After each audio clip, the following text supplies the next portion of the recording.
Good evening, greetings and salutations. This is Seldon. This is going to be a tutorial on light captures, and going to be breaking out the calculator a little bit and showing you how to do an efficient light capture, which makes a huge difference in the game if you can do light captures efficiently and effectively. So my current rank, I'm just currently ranked 1. Not with allies though, something's gone horribly wrong there. I'll pull up one of these games and let's do this one. And I want to show you some just really effective ways of doing a light capture. Makes all the difference in a game. I'm going to just do a standard buy for Germany. And you'll see what I mean here. So the standard rule with capturing territories is, look, if you can capture a territory heavily, you should really consider it if it meets with the strategic objectives of your side. If you can't capture it heavily though, it often makes sense to capture a territory lightly. And by that I mean something like this. So 1, and often you've got 1 fighter to spare. Sometimes you've got more. I've got a few spare ones there, but often the question is, do we go in with 1 infantry and a fighter against an enemy unit, or do we use 2? And I'm going to show you here what I suggest, because the answer is surprisingly more complicated than you would imagine. But I've got the calculations here. We'll answer the age-old question of which one you should do.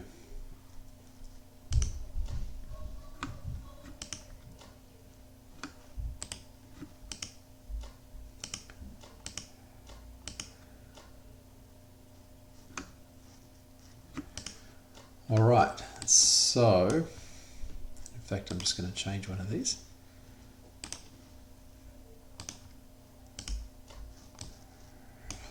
All right, so this is a terrific little game I've got going with General AM. We're at round 17 now. He's obviously a really high level platinum player, I can see that, and he's been playing really well. 0 errors sort of on both sides so far as I can see. A bit of a bad start on my end, but we've got a bit of a stalemate position at this stage, but what he's done is good for him. You know, he's seen that I'm just slowly edging ahead a few IPCs per turn, and he's taken the initiative of changing up the game a little bit, and it looks like he's going to try for a 1-2-3 strike against Caucasus. I think I can stop it, but good for him to for not just letting the game grind away. So I've actually got a few spare planes, so I'm using more than just the one that we usually use. But what I'm going to do is bring up the calculations here. So like I say, generally speaking, look, if you can capture the general rule with Axis and Allies, look, if you can capture a territory strong, you should do it, because you're denying the IPC to the other side and you're getting it for yourself. So it's like a 2 IPC territory is +2 to you, -2 for them. It's a difference of 4 IPCs, not 2 IPCs. And also holding a territory has a bunch of other advantages. So it blocks an enemy tank blitz, blocks an enemy from landing there next turn, blocks them from putting a factory on there. It allows you to send, and it allows an ally to send units through there. Sometimes called a can opener attack. Just a little bit of an idea of a can opener attack would be when you've got a whole bunch of, say, Japanese tanks, maybe with some fighter support, say in Xinjiang, and the Russians have put a blocker here, and then in the German move you come in with a bomber, you know, even from like Germany, and use the bomber to knock out the blocker so that the tanks can come and roll into Moscow. That's a can opener attack. and that might be a reason why you want to sort of take a territory or at least knock a unit out. Causes the enemy to trade units, so if you're ahead and the enemy wants to get the territory back, they've got to trade units to do it. And if you're in a if you've got an IPC advantage, you want to be trading as much as possible. If you're IPC deficit, you want to trade as little as possible. Same sort of rules as chess. If you're behind in chess, you try not to trade too much. But if you're ahead even 1 or 2 pawns in chess, trade away, because that deficit that you have, or the advantage you have, will just get bigger and bigger comparatively. If the enemy fighters are low, it sometimes makes sense to try and capture all the territories. Say around Moscow, just have a look at this one. Around Moscow, you know, Moscow might be surrounded by the Axis. 1, 2, 3, 4, 5, 6 territories around it. And if they've only got the 2 Russian fighters and you're sitting in 4 or 5 of the territories there, it's really expensive for them to trade the territories back if they don't have fighters.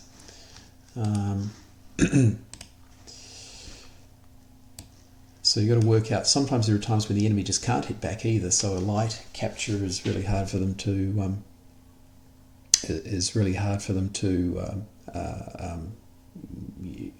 retrieve from that. They might be low on units, say in Moscow, and they just don't have the units to do trading of all these units around there because maybe Moscow's at risk.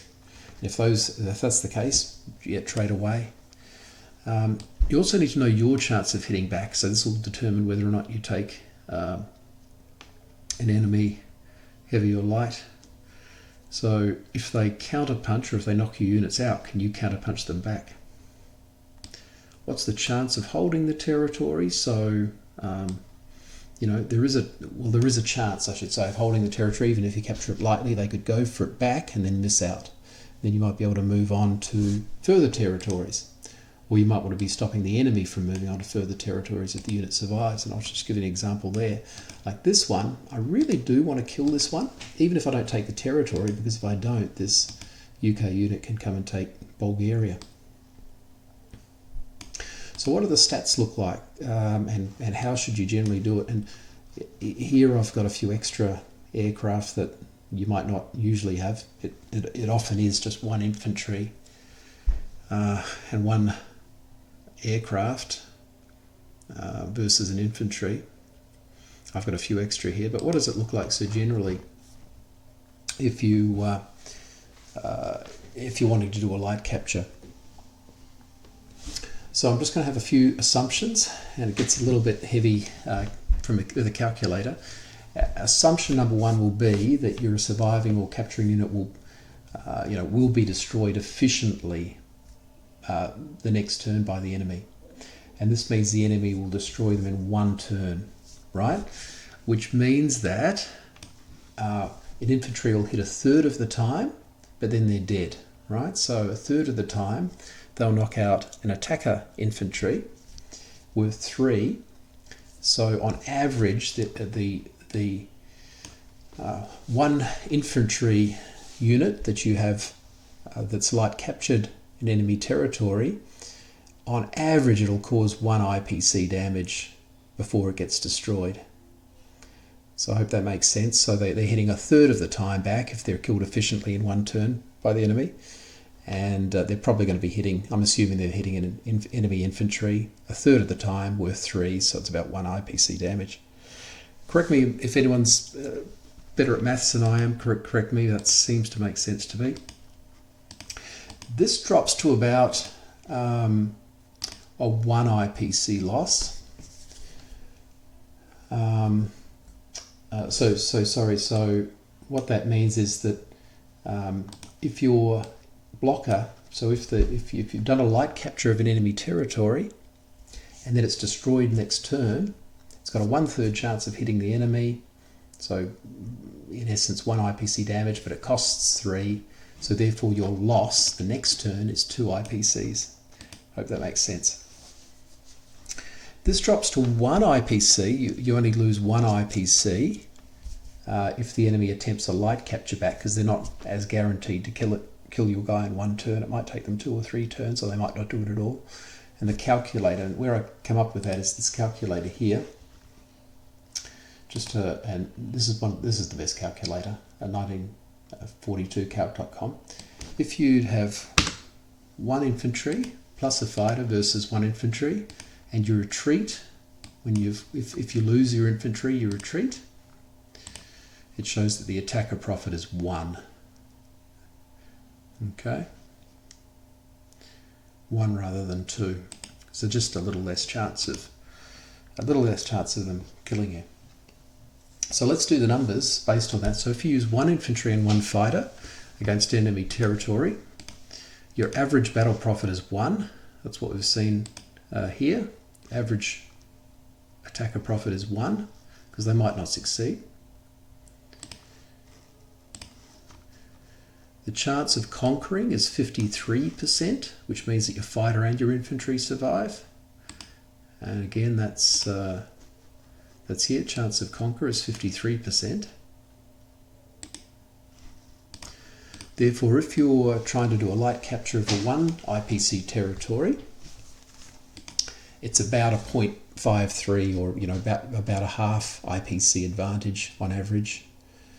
A 2 IPC territory would be a 1 IPC advantage, because it's 53% times 2 IPC territory, so it's a roughly 1 IPC advantage.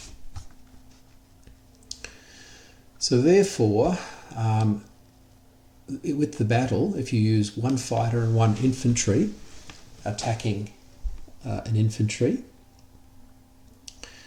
your advantage is the 0.5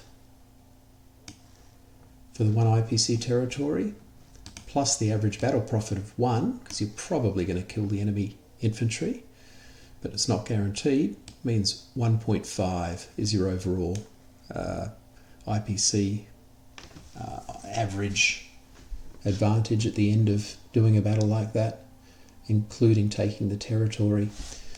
If the territory is 2 IPCs, you've still only got a 53% chance of getting it with 1 infantry. But so overall that equates to 2 IPCs, and it ends at 2.5 IPCs if it's a 3 IPC territory. Then you've got to think about what the counter-attack looks like. So if they do a heavy counter-attack, and they're pretty much going to knock out your 1 infantry that's sitting there in 1 turn, then basically you've lost 3 IPCs for your 1 infantry, but he's got a 1 in 3 chance of hitting the enemy infantry, so that's about a 1 IPC. So overall, like we worked out before, it's about a 2 IPC loss still.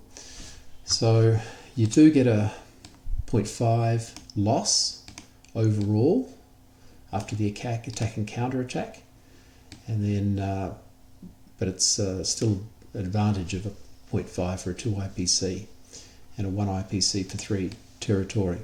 And then following on from that, what about the counter-attack? So you might be able to knock out the enemy's infantry again, in which case it all pretty much balances out. If you use 2 infantry and 1 fighter, average battle profit is 1.4. I'll show you that on the calculator.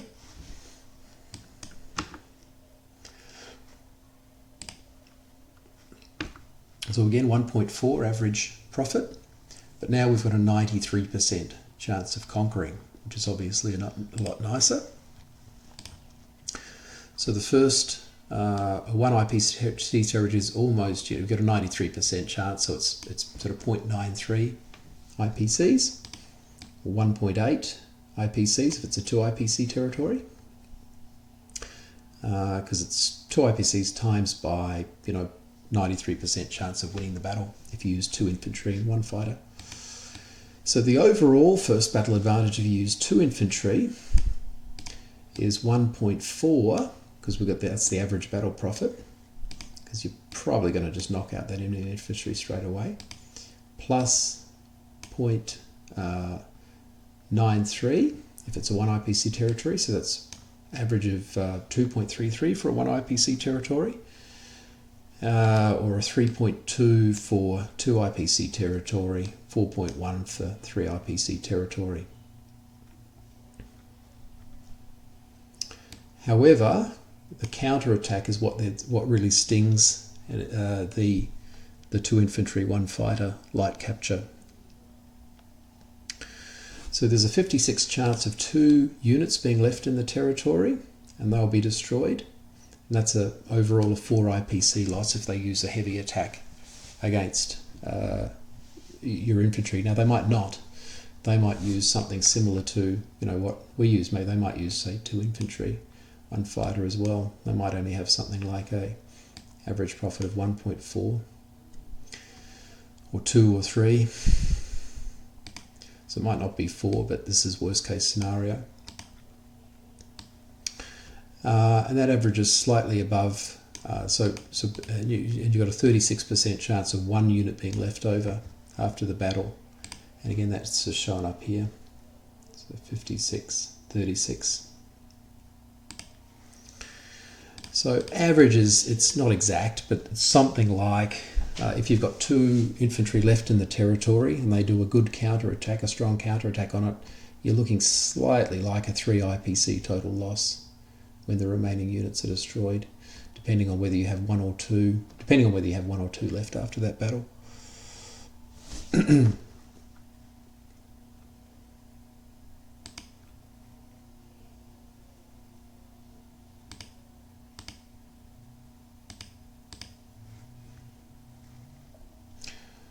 Alright, so the advantage after the counter attack is, see, the overall loss goes a little higher. So compared to the 1 infantry, 1 fighter, you're looking at something like a 0.7 loss for 1 IPC territory, a 0.02 advantage still for a 2 IPC territory compared to 1 infantry, which would be a 0.5. But if it's a 3 IPC territory, you start to overtake the chance of actually winning the territory starts to outbalance the use of 1 infantry, 1 fighter. So overall, the general rule is that a 1 infantry, 1 fighter is just slightly better. It's pretty much a wash when we get to sort of 2 IPCs. But again, like I said, there's other factors to consider too. So if you need to be blocking an enemy, say to block an enemy tank blitz, you use 2 infantry, right? It gives you the 93% chance that if you need to do that, you do it. If you need to block the enemy from landing aircraft there next turn, you use 2. If you really need to ensure that the enemy is blocked from building a factory on the territory, use 2. If you need to have your allies sending units through there or attacking through there with tanks, you use 2. If you're wanting to cause the enemy to trade units, so if you're ahead and you want to keep trading with them to increase that advantage, use 2. If enemy fighters are low, you might want to consider 2. If the enemy isn't able to hit back effectively, you might want to use 2. If you're able just to hit back really efficiently anyway to whatever they put in there, so if you put 2 in and they just destroy it, but if you're able to destroy them right back again efficiently and effectively, you might want to consider 2. If you think there's just a chance of holding the territory, or if there's a risk with that enemy remaining there because they're going to be threatening other valuable territories, you might want to do 2. So long and short of it, standard rule is generally, it all depends on all those scenarios. Generally, there's a slight advantage though in using 1 infantry, 1 fighter. And just to show you how that looks here, so this one in particular, Poland, there's no comeback for the Allies with Poland. There's nothing they can really do to hit it back, except maybe these tanks in West Russia. So I'll use 2 there because I think if I get it with 2, you know, those units are probably okay and they're going to survive. And we get an overall better chance of better IPC advantage. This one here, different story, because they will hit back. Whatever we take this with, even though I took it with 7 or 8, it's a dead zone Baltic. Unless I put 20, 30 units in there, it's pretty much a dead zone. So we want to capture that one light. So see, I've used 1 infantry there, and again, it's not the end of the world if he doesn't survive anyway. This one, I'm using 1 here because whatever I take it with, they're going to hit strongly back anyway. But also, I just don't have a whole lot of units here. They're coming in quite strong, possibly with the triple punch against Caucasus. And I just need every unit I can get in there. And so I'm going to just try and trade light. But I still need to kill him, because if I don't kill him, Bulgaria and Romania is at risk. And he starts to outflank and cause all sorts of difficulty there. This one here, this is a little bit of dead zone there. They can land in there with like 15 units overall. So we'll just try and capture that one light as well. Okay, let's just see how it goes. So I'm going to check, was there something else down here I needed to do as well?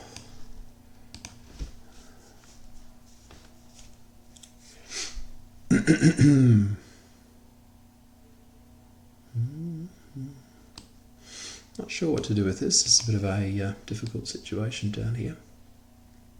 It can be difficult and go to French Equatorial Africa, I guess. Did a good battle against this one and wiped out my Japanese forces that were there. And it's just didn't get too many hit backs, so I've only got the 2. I had the 2 there for a hit back, but the battle went pretty well for the US, so not sure what I'm going to do. I think I'll go there. I might force them to go backwards. Split the forces up, and then I can destroy them more easily. Question is whether I go into Kazakh as well. But I'm light here, so I might use the Japanese to do it. Yeah. Alright, so, and I've done the CALCs. So Germany's solid. France is solid if I add maybe about a few more units.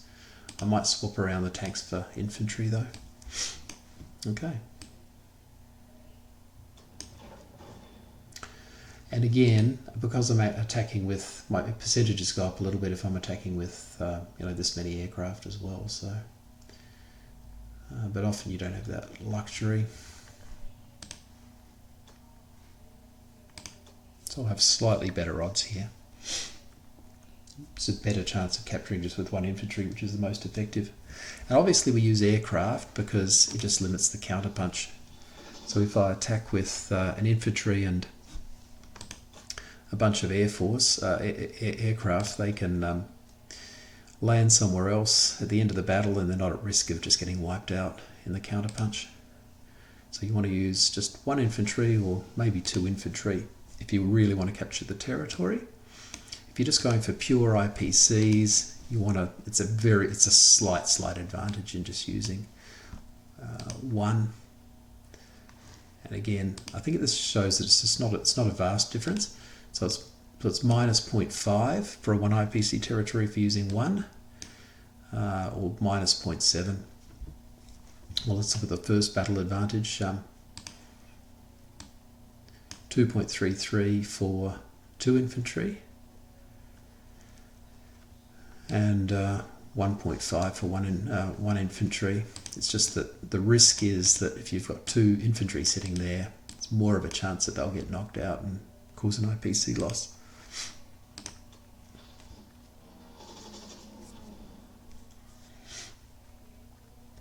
So we hit him in the first go, but does he hit back? He does not. So we've got some efficient battles so far.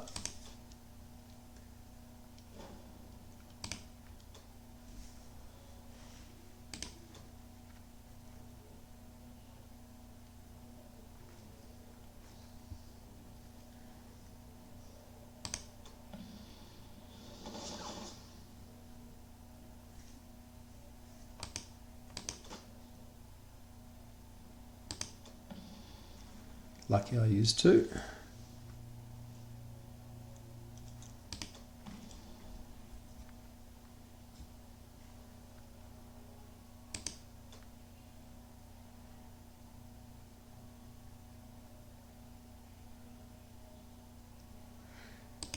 Graphics has suddenly gone slow on my machine for some reason, but last one, see if we can get a clean sweep.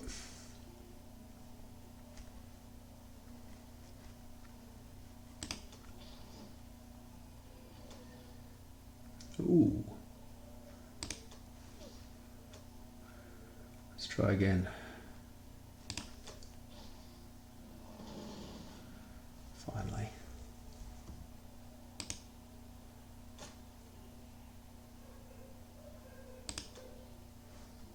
You are better off to usually using your bombers in light captures rather than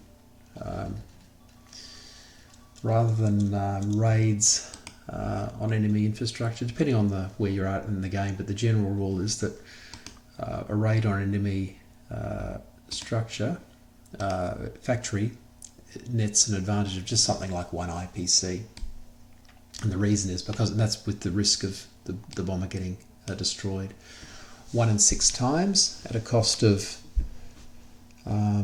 12, right? So it's a risk generally of about a 2 IPC loss, and on average you're going to get 3, so just very rough maths is it's about a 1 IPC victory.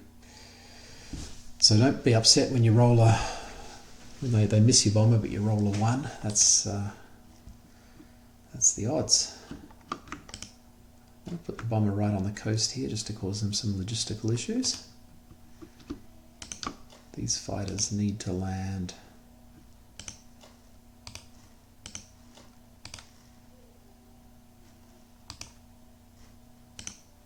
They all need to land here to stop the counterpunch, or to stop the triple hit. And yeah, but obviously where you can do a heavy capture. Here I'm tempted to put like 20 something units here in Baltic, where they're threatening the IPC, the Victory City wing, because I'm up to 8. If I can just hold Caucasus, I think it's a little rough though. I think he's going to come back and he's got 20 something units there. So, and I can't make this too weak, unfortunately.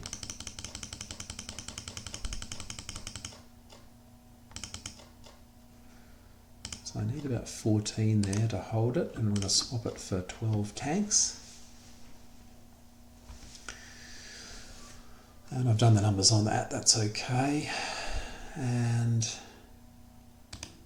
I think I can afford to, let's maybe do another one there too.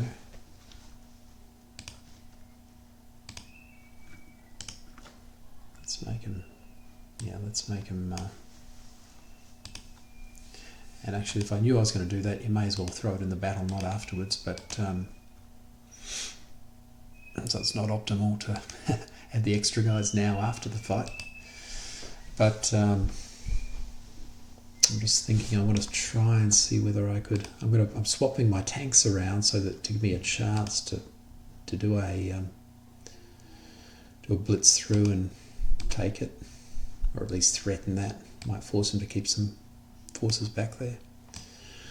Alright, so that's generally how we do light captures. General rule, capture heavy when you can, capture light when you can't, and hold your ground when you can't do either. Retreat if you can't do any of that. Don't stand there and let your forces get destroyed for a bad IPC loss. Alright, Seldon signing off.